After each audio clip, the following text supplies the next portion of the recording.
ತುಂಬ ಜನಕ್ಕೆ ಮೀಶೋ ಪ್ರಮೋಷನ್ಸಲ್ಲಿ ಯಾವ ಥರ ಪ್ರಾಡಕ್ಟ್ಸ್ ಹಾಕಬೇಕು ಅನ್ನೋದ್ರ ಬಗ್ಗೆ ಕನ್ಫ್ಯೂಷನ್ಸ್ ಇರುತ್ತೆ.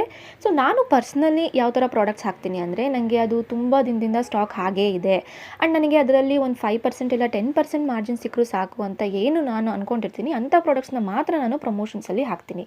ಯಾಕಂದರೆ ನಾನು ಚೆನ್ನಾಗಿ ಹೈ ಪ್ರಾಫಿಟ್ ಇರೋ ಪ್ರಾಡಕ್ಟ್ಸ್ನ ನಾನು ಏನಾದರೂ ಹಾಕಿದ್ರೆ ಅಲ್ಲಿ ನಾನು ಡಿಸ್ಕೌಂಟ್ ಜಾಸ್ತಿ ಕೊಟ್ಟು ಸೇಲ್ ಮಾಡ್ತೀನಿ ಅಂತ ಹೋದರೆ ನನಗೆ ಅದು ಲಾಸಲ್ಲಿ ಹೋಗುತ್ತೆ. ಇನ್ನೂ ಒಂದು ತಪ್ಪು ಮಾಡ್ತಾರೆ ಜನ.